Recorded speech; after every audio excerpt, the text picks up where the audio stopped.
সূরা আল কাসাস ৫১ আয়াত থেকে বাংলা অনুবাদ। আমি তাদের কাছে উপর্যুপরি বাণী পৌঁছিয়েছি যাতে তারা অনুধাবন করে। কোরআনের পূর্বে আমি যাদেরকে কিতাব দিয়েছি তারা এতে বিশ্বাস করে। যখন তাদের কাছে এটা পাঠ করা হয় তখন তারা বলে, আমরা এর প্রতি বিশ্বাস স্থাপন করলাম, এটা আমাদের পালনকর্তার পক্ষ থেকে সত্য, আমরা এর পূর্বেও আজ্ঞাবহ ছিলাম। তারা দুইবার পুরস্কৃত হবে তাদের সবরের কারণে। তারা মন্দের জবাবে ভালো করে এবং আমি তাদেরকে যা দিয়েছি তা থেকে ব্যয় করে। তারা যখন অবাঞ্ছিত বাজে কথাবার্তা শ্রবণ করে তখন তা থেকে মুখ ফিরিয়ে নেয় এবং বলে, আমাদের জন্য আমাদের কাজ এবং তোমাদের জন্য তোমাদের কাজ, তোমাদের প্রতি সালাম। আমরা অজ্ঞদের সাথে জড়িত হতে চাই না। আপনি যাকে পছন্দ করেন তাকে সৎপথে আনতে পারবেন না, তবে আল্লাহ তাআলা যাকে ইচ্ছে করেন সৎপথে আনয়ন করেন। কে সৎপথে আসবে সে সম্পর্কে তিনিই ভালো জানেন। তারা বলে, যদি আমরা আপনার সাথে সুপথে আসি তবে আমরা আমাদের দেশ থেকে উৎখাত হব। আমি কি তাদের জন্য একটি নিরাপদ হরম প্রতিষ্ঠিত করিনি? এখানে সর্বপ্রকার ফলমূল আমদানি হয় আমার দেয়া রিজিক স্বরূপ, কিন্তু তাদের অধিকাংশই জানে না। আমি অনেক জনপদ ধ্বংস করেছি যার অধিবাসীরা তাদের জীবনযাপনে মদমত্ত ছিল। এগুলোই এখন তাদের ঘরবাড়ি। তাদের পর এগুলোতে মানুষই সামান্যই বসবাস করেছে। অবশেষে আমি মালিক হয়েছি। আপনার পালনকর্তা জনপদসমূহকে ধ্বংস করেন না যে পর্যন্ত তার কেন্দ্রস্থলে রসুল প্রেরণ না করেন, যিনি তাদের কাছে আমার আয়াতসমূহ পাঠ করেন। এবং আমি জনপদসমূহকে তখনই ধ্বংস করি যখন তার বাসিন্দারা জুলুম করে। তোমাদেরকে যা কিছু দেওয়া হয়েছে তা পার্থিব জীবনে ভোগ ও শোভা বই নয়, আর আল্লাহর কাছে যা আছে তা উত্তম ও স্থায়ী। তোমরা কি বুঝো না? যাকে আমি উত্তম প্রতিশ্রুতি দিয়েছি যা সে পাবে, সে কি ওই ব্যক্তির সমান যাকে আমি পার্থিব জীবনের ভোগ সম্ভার দিয়েছি? অতঃপর তাকে কিয়ামতের দিন অপরাধী রূপে হাজির করা হবে। যেদিন আল্লাহ তাদেরকে আওয়াজ দিয়ে বলবেন, তোমরা যাদেরকে আমার শরীক দাবি করতে তারা কোথায়? যাদের জন্য শাস্তির আদেশ অবধারিত তারা বলবে, এ আমাদের পালনকর্তা, এদেরকেই আমরা পথভ্রষ্ট করেছি। আমরা তাদেরকে পথভ্রষ্ট করেছিলাম যেমন আমরা পথভ্রষ্ট হয়েছি। আমরা আপনার সামনে দায় মুক্তি হচ্ছি। তারা কেবল আমাদের ইবাদত করত না। বলা হবে, তোমরা তোমাদের শরীকদেরকে আহ্বান করো, তখন তারা ডাকবে।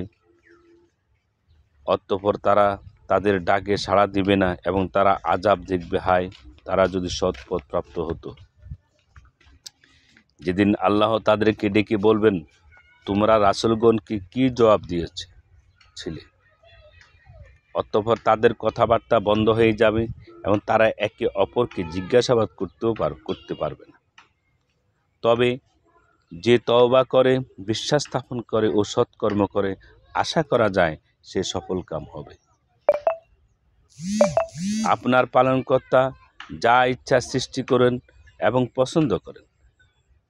তাদের কোনো ক্ষমতা নেই আল্লাহর পবিত্র ও তারা যাকে শরীক করে তা থেকে ঊর্ধ্বে। তাদের অন্তর যা গোপন করে এবং যা প্রকাশ করে আপনার পালনকর্তা তা জানেন। তিনিই আল্লাহ, তিনি ব্যতীত কোনো উপাস্য নেই। ইহকাল ও পরকালে তারই প্রশংসা। বিধান তারই, ক্ষমতাধীন, এবং তোমরা তারই কাছে প্রত্যাবর্তিত হবে। বলুন, ভেবে দেখো তো, আল্লাহ যদি রাত্রিকে কিয়ামতের দিন পর্যন্ত স্থায়ী করেন, তবে আল্লাহ ব্যতীত এমন উপাস্য কে আছে যে তোমাদেরকে আলোক দান করতে পারে? তোমরা কি তবু কর্ণপাত করবে না? বলুন, ভেবে দেখো তো, আল্লাহ যদি দিনকে কিয়ামতের দিন পর্যন্ত স্থায়ী করে, তবে আল্লাহ ব্যতীত এমন উপাস্য কি আছে যে তোমাদেরকে রাত্রি দান করতে পারে যাতে তোমরা বিশ্রাম করবে? তোমরা কি তবুও ভেবে দেখো না, দেখবে না?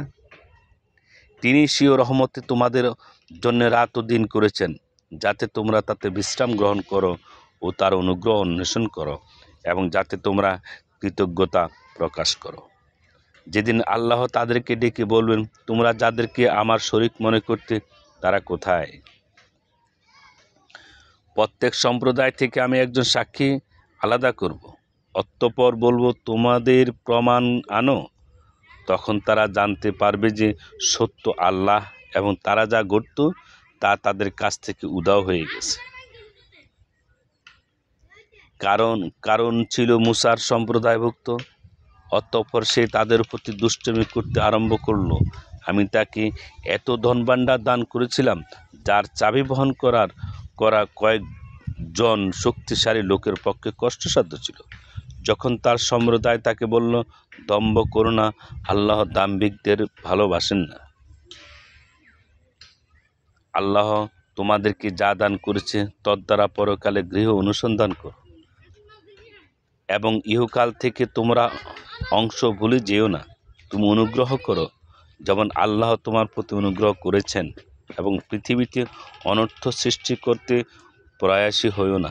নিশ্চয়ই আল্লাহ অনর্থ সৃষ্টিকারীদের পছন্দ করেন না। সে বলল, আমি এই ধন আমার নিজস্ব জ্ঞান গরিমা দ্বারা প্রাপ্ত হয়েছি। সে কি জানে না যে আল্লাহ তার পূর্ব অনেক সম্প্রদায়কে ধ্বংস করেছেন যারা শক্তিতে ছিল তার চাইতে প্রবল এবং ধন সম্পদে অধিক প্রাচুর্যশীল? পাপীদেরকে তাদের পাপ কর্ম সম্পর্কে জিজ্ঞেস করা হবে না।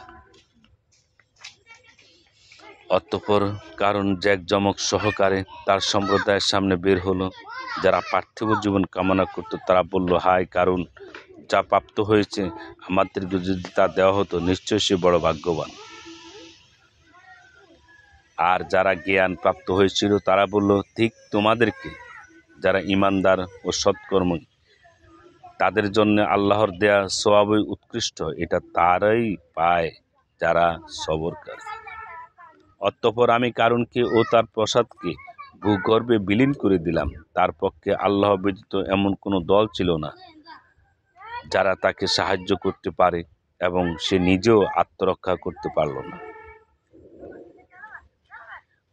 গতকল্য যারা তার মতো হওয়ার বাসনা প্রকাশ করেছিল তারা প্রাতস্যে বলতে লাগলো, হায় আল্লাহ, তার বান্দাদের মধ্যে যার জন্য ইচ্ছা রিজিক বর্ধিত করেন, হ্রাস করেন। আল্লাহ আমাদের প্রতি অনুগ্রহ না করলে আমাদেরকে ভূগর্ভে বিলীন করে দিতেন। হায় কাফেররা, সফল কাম হবে না। এই পরকাল আমি তাদের জন্য নির্ধারিত করি যারা দুনিয়ার বুকে ঔদ্ধত্য প্রকাশ করতে ও অনর্থ সৃষ্টি করতে চায় না। খোদা বিরোধীদের জন্য শুভ পরিণাম।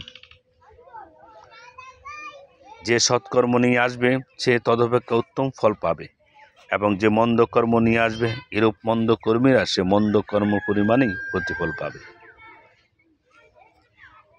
যিনি আপনার প্রতি কোরআনের বিধান পাঠিয়েছেন তিনি অবশ্যই আপনাকে স্বদেশে ফিরিয়ে আনবেন।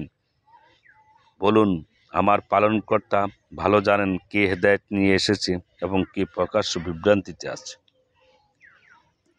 আপনি আশা করতেন না যে আপনার প্রতি কিতাব অবতীর্ণ হবে? এটা কেবল আপনার পালনকর্তার রহমত। অতএব আপনি কাফেরদের সাহায্যকারী হবেন না।